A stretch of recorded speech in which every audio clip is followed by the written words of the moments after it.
welcome to another Read Aloud. I'm still reading Walk Two Moons. We're on chapter 11.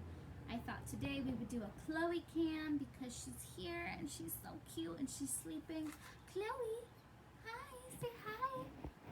Say hi to room 25. Okay, anyway, enjoy her cute sleeping face. Chapter 11 is called Flinching. Early the next morning, we left Wisconsin and drove on, eating up the road through the lower rim of Minnesota. The land here was hilly and green, forests tucked in close behind the road, and the air smelled of pine. At last, Gramps said, some scenery. I love a place that has scenery, don't you, Chickabiddy? I had not said anything about what had happened the day before, about being scared down to my very bones when I thought they had left me. I don't know what came over me. Ever since my mother left us that April day, I suspected that everyone was going to leave, one by one. I was glad to be able to go on with Phoebe's story because I was talking about Phoebe. I wasn't thinking about much else. Did Phoebe get any more messages? Graham asked. She did. The following Saturday, Phoebe and I were going to Mary Lou's again. As we left Phoebe's house, there were on the front steps was another white envelope with a blue sheet of paper inside. The message was, everyone has his own agenda. Phoebe and I looked up and down the street. There was no sign of the message leaver. Mary Lou thought the messages, this one and the other one, were intriguing. How exciting, she said. I wish someone would leave me messages.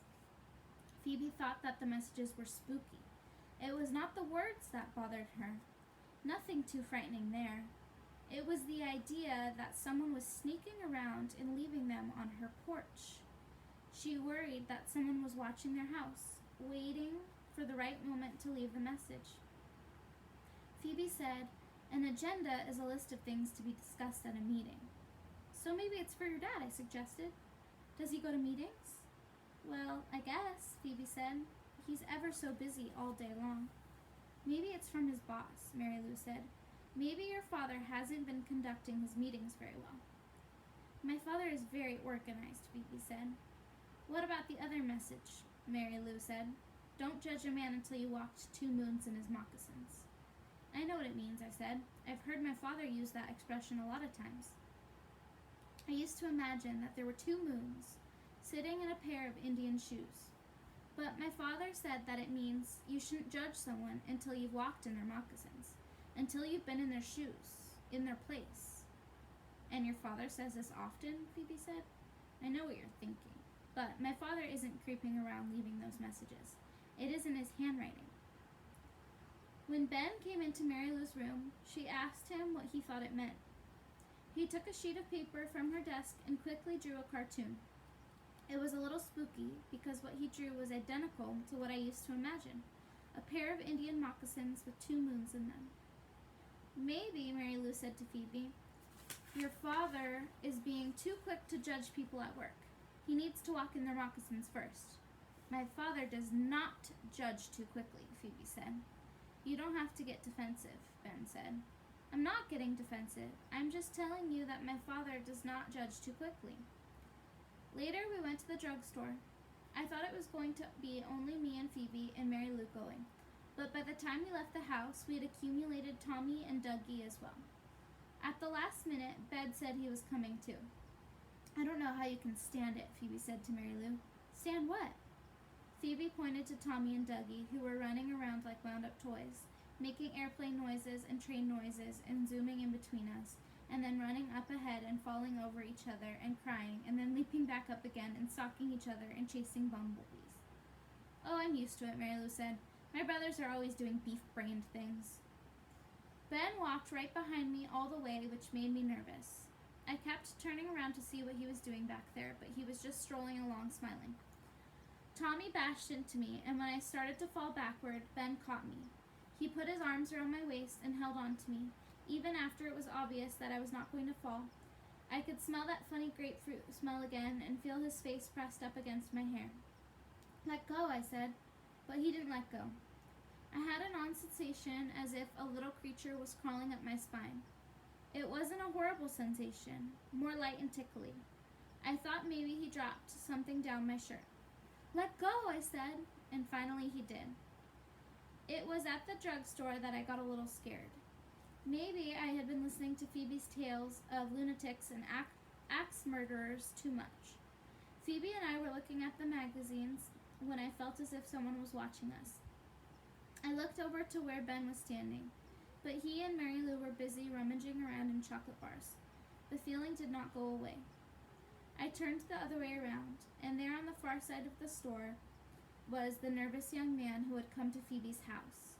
He was at the cash register, paying for something, but he was staring at us while he was handing his money to the clerk. I nudged Phoebe. "Oh no," she said. "The lunatic!" Phoebe hustled over to Ben and Mary Lou. "Look, quick, it's the lunatic." "Where?" "At the cash register." "There's nobody there," Mary Lou said. "Honest, he was there," Phoebe said. "I swear he was. Ask Sal." "He was there," I said. Later, when we left Mary Lou and were on our way to Phoebe's house, we heard someone running up behind us. Phoebe thought we were doomed. "If we get our heads bashed in and the lunatic leaves us here on the sidewalk," she said. I felt a hand on my shoulder, and I opened my mouth to scream, but nothing came out. My brain was saying, "Scream, scream," but my voice was completely shut off. "It was Ben," he said. "Did I scare you?" "That wasn't funny," Phoebe said. "I'll walk home with you," he said, "just in case there are any lunatics around." He had difficulty saying lunatic. On the way to Phoebe's house, Ben said some odd things. First, he said, "Maybe you shouldn't call him a lunatic." "And why not?" Phoebe said. "Because a lunatic it sounds like, oh, never mind." He would not explain, and he seemed embarrassed to have mentioned this in the first place. Then he said to me, "Don't people touch each other at your house?" "What's that supposed to mean?" "I just wondered," he said. "You flinch every time someone touches you." "I do not." "You do." He touched my arm. I have to admit, my instincts was to flinch, but I caught myself. I pretended not to notice that his hand was resting there on my arm. That creature tickling my spine was back. He said, like a doctor examining a patient. He removed his hand. "Where's your mother?" I had not mentioned my mother to anyone, not even Phoebe, except for the one time that Phoebe had asked about her, and I had only said that she didn't live with us. Ben said, "I saw your father once, but I've never seen your mother. Where is she?" "She's in Idaho, Lewiston, Idaho." "What's she doing there?" Ben said. I don't really feel like saying.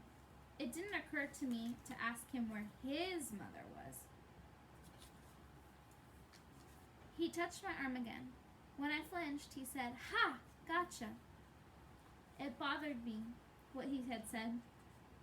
It occurred to me that my father didn't hug me as much anymore, and that maybe I was starting to flinch when someone touched me. It wasn't always like that. We used to be a hugging family. As I walked along with Ben and Phoebe, I remembered a time when I was 9 or 10. My mother crawled into bed with me and snuggled close and said, "Let's build a raft and float away down the river." I used to think about that raft a lot, and I actually believed that one day we might build a raft and float away down a river together. But when she went to Lewiston, Idaho, she went alone. Ben touched Phoebe's arm. She flinched. "Ha," he said, "gotcha. You're jumpy too, freebie." And that too bothered me. I had already noticed how tense Phoebe's whole family seemed, how tidy, how respectful, how thumpingly stiff. Was I becoming like that? Why were they like that? A couple of times I had seen Phoebe's mother try to touch Phoebe or Prudence, or Mr. Winterbottom, but they all drew back from her. It was as if they had outgrown her. Had I been drawing away from my own mother? Did she have an empty spaces left over? Was that why she left? When we reached Phoebe's driveway, Ben said, "I guess you're safe now. I guess I'll go." "Go ahead," Phoebe said. Mrs. Cadaver came screeching up the curb in her yellow Volkswagen, with her wild red witch hair flying all over the place. She waved at us and started pulling things out of the car and plopping them on the sidewalk. "Who's that?" Ben asked. "Mrs. Cadaver? Cadaver, like dead body?"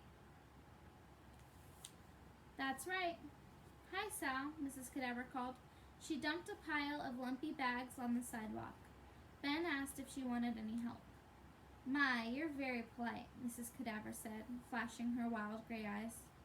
"She scares me half to death," Phoebe said. "Don't go inside," she whispered to Ben. "Why not?" he said, too loudly because Mrs. Cadaver looked up and said, "What?" "Oh, nothing," Phoebe said. Mrs. Cadaver said, "Sal, do you want to come in?" I was just going to Phoebe's," I said, glad for an excuse. Phoebe's mother came to the front door. "Phoebe, what are you doing? Are you coming in?" We left Ben. As we were going into Phoebe's house, we saw Ben lift something off the sidewalk. It was a shiny new axe. Phoebe's mother said, "Is that Mary Lou's brother? Is he walking you home? Where's Mary Lou?" "I hate it when you ask me 3 questions in a row," Phoebe said. Through the window, we could see Ben lugging the axe up the front steps of Mrs. Cadaver's house. Phoebe called out, "Don't go in there!" But when Mrs. Cadaver held the front door open, Ben disappeared inside. "Phoebe, what are you doing?" her mother asked. Then Phoebe pulled the envelope out of her pocket, the envelope containing the newest message. "I found this outside," Phoebe said. Mrs. Winterbottom opened the envelope carefully, as if it might contain a miniature bomb. "Oh, sweetie," she said, "who is it from? Who is it for? What does it mean?" Phoebe explained what an agenda is. "I know what an agenda is, Phoebe. I don't like this at all. I want to know who is sending these." I was waiting for Phoebe to tell her about seeing the nervous young man at the drugstore, but Phoebe didn't mention it. A little later, we saw Ben leave Mrs. Cadaver's house. He appeared to be all in one piece. That day, when I got home, my father was in the garage tinkering with the car. He was leaning over the engine, and I couldn't see his face at first. "Dad, what do you think it means if someone touches someone else and the person being touched flinches? Do you think it means that the person being touched is getting too stiff?" Dad turned slowly around. His eyes were red and puffy. "I think he's been crying." His hands and shirt were greasy. But then he hugged me, and I didn't flinch. "Chloe, should we read chapter 12, Chloe? Hey, should we read chapter 12? Okay, let's read it. All right, guys, we're going to read chapter 12. It's called The Marriage Bed. When I had first started telling Phoebe's story, Graham and Gramps sat quietly and listened. Gramps concentrated on the road, and Graham gazed out the window. Occasionally, they interjected a "gold dang" or a "no kidding." But as I got further into the story, they began to interrupt more and more. When I told about the message, "Everyone has his own agenda," Graham thumped on the dashboard and said, "Isn't that the truth? Lordy, isn't that what this is all about?" I said, "What do you mean?" "Everybody is just walking along concerned with his own problems, his own life, his own worries. And we're all expecting other people to tune into our own agenda. Look at my worry. Worry with me. Step into my life. Care about my problems. Care about me." Graham sighed. Gramps scratched his head. "You turned into a philosopher or something? Mind your own agenda," she said. When I mentioned about Ben asking where my mother was and my saying that she was in Lewiston, but that I didn't want to elaborate, Graham and Gramps looked at each other. Gramps said, "One time, my father took off for 6 months and didn't tell a soul where he was going. When my best friend asked me where my father was, I hauled off and punched him in the jaw. My best friend and I punched him in the jaw." "You never told me that," Gramps said. "I hope he socked you back." Gramps pointed to a gap in his teeth. "See that? He knocked my tooth dang out. I told Gram and Gramps about flinching when Ben touched me and about how I went home and found Dad in the garage, Gram unbuckled her seatbelt, turned all the way around, and leaned over the back of her seat. She took my hand and kissed it. Gramps said, "Give her one for me too." And so Gram kissed my hand again. Several times when I described Phoebe's world of lunatics and axe murderers, Gram said, "Just like Gloria. I swear to goodness, just exactly like Gloria."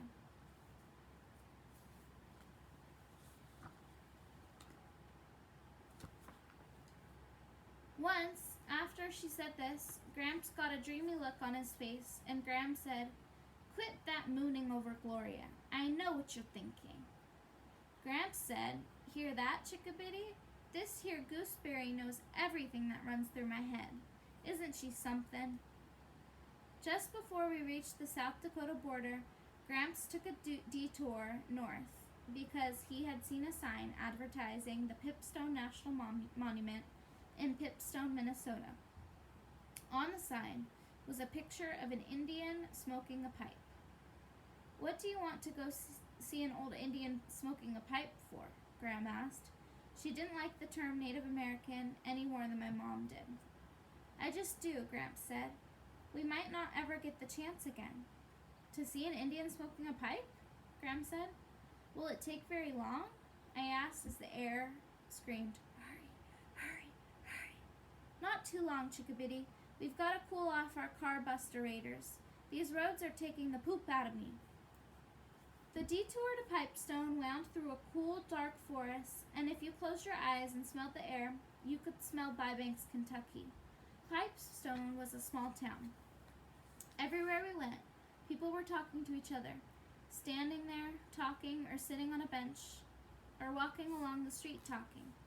When we passed by, they looked up at us, right into our faces, and said, "Hi," or "Howdy." And although it sounds corny to say it, we felt right at home here. It was so like Bybanks, where everyone you see stops to say something because they know you and have known you their whole lives. We went to Pipestone National Monument and saw Indians thunking away at the stone in the quarry. I asked one if he was a Native American, and he said, "No, I'm a person." I said, "But are you a Native American person?" And he said, "No, I'm an American Indian person." I said, "So am I, in my blood." We watched other American Indian persons making pipes out of stone. In the Pipe Museum, we learned more about pipes than any human being ought to know. In a little clearing outside the museum, an American Indian person was sitting on a tree stump, smoking a long peace pipe. After watching him for about 5 minutes, Gramps asked if he could try it. The man passed Gramps the pipe, and Gramps sat down on the grass, took 2 puffs, and passed it to Gram. She didn't even blink. She took 2 puffs and passed it to me. There was a sweet, sticky taste on the end of the pipe, with the stem in my mouth. I gave it 2 little kisses, which is what it looked like Gram and Gramps had done. The smoke came into my mouth, and I held it there while I passed it back. I held the smoke in my mouth while Gram and Gramps puffed some more. I was feeling slightly wang-doodled. I opened my mouth a wee bit, and a tiny stream of smoke curled out into the air. And when I saw that, for some reason, I was reminded of my mother. Didn't make any sense, but my brain was saying, "There goes your mother." And I watched the trail of smoke disappear into the air. Guys, side note, when she's talking about the pipe, that's a way to smoke tobacco. So it's kind of like cigarettes, the same stuff that's in cigarettes. Probably not a very smart, responsible decision of her grandparents to be letting her try that. But this is a book. Anyway, don't try that at home. In the shop attached to the Pipe Museum, Gramps bought 2 peace pipes. One was for him and one was for me. "It's not for smoking with," he said. "It's for remembering." The night we stayed in Injun Joe's Peace Palace Motel. On a sign in the lobby, someone had crossed out Injun and written Native American. So the whole sign read, Native American Joe's Peace Palace Motel. In our room, the Injun Joes embroidered on the towels had been changed with black marker to Indian Joes. I wished everyone would just make up their minds. By now, I was used to staying in a room with Gram and Gramps. Every night when they climbed into bed, they lay right beside each other, and on their backs, and Gramps said, every single night, well, this isn't our bed, but it'll do. Probably the most precious thing in the whole world to Gramps, besides Gramps, was their bed. This is what he called their bed back in Kentucky. One of the stories that Gramps liked to tell was about how he and all his brothers had been born in that bed, and how all of their own children had been born in that bed. And when Gramps tells a story, he starts with when he was 17 years old and living with his parents in Bybanks. That's when he met Gram. She was visiting her aunt who had lived over the meadow from where Gramps had lived. It was a wild thing then, Gramps said. And I didn't stand still for any girl, I can tell you that. They had to try to catch Gramps on the run. But when he saw Gram running in the meadow with her long hair as silky as a filly's, he was the one who was trying to do the catching. Talk about wild things. Your grandmother was the wildest, most untamed, and beautiful creature ever to grace this earth. Gramps said that he followed her like a slick old dog for 22 days, and on the 23rd day, he marched up to her father and asked if he could marry her. Her father said, if you can get her to stand still long enough, and she'll have you, I guess. When Gramps asked Gram to marry him, she said, do you have a dog? Gramps said yes. As a matter of fact, he had a fat old beagle named Sadie. Gram said, and where does she sleep? Gramps stumbled around a bit and said, to tell you the truth, she sleeps right next to me. But if we were to get married, And when you come in the door at night, Gramps said, what does the dog do? Gramps couldn't figure out what she was getting at, so he just told the truth. She jumps all over me, a lickin' and a howlin'. And then what do you do? Gram said. Well, gosh, Gramps said. He did not like to admit it, but he said, I take her in my lap and I pet her till she calms down. And sometimes I sing her a song. You're making me feel foolish. I don't mean to, she said. You've told me all I need to know. I figure if you treat a dog that good, you'll treat me even better. I figure if that old beagle, Sadie, loves you so much, I'll probably love you better. Yes, I'll marry you. They were married 3 months later. During that time, between his proposal and their wedding day, Gramps and his father and brothers built a small house in the clearing behind the meadow. We didn't have time, Gramps said, to completely finish it, and there wasn't a single stick of furniture in it yet, but that didn't matter. We were going to sleep there just the same. They were married in Aspen Grove on a clear July day, and afterward, they and all of their friends and relatives had a wedding supper on the banks of the river. During the supper, Gramps noticed that his father and his 2 brothers were absent. He thought maybe they were planning a cheer, which is when the men kidnap the groom for an hour or so, and they all go into the woods to share a bottle of whiskey. Before the end of supper, his father and brothers came back, but they did not kidnap him for a wet cheer. Gramps was just as glad, he said, because he needed his wits about him.